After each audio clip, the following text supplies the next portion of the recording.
патриотическое воспитание, кадетское образование. То есть я понимаю, что ставка сегодня ставится именно на образованную молодежь, преданную России.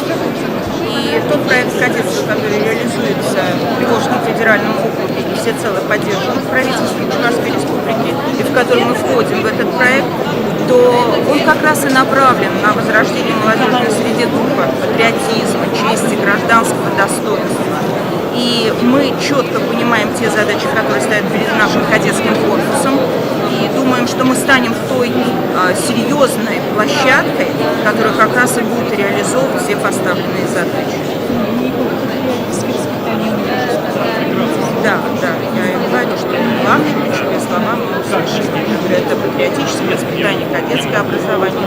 И мы будем как раз тем образовательным учреждением, которое будет реализовывать все эти материалы.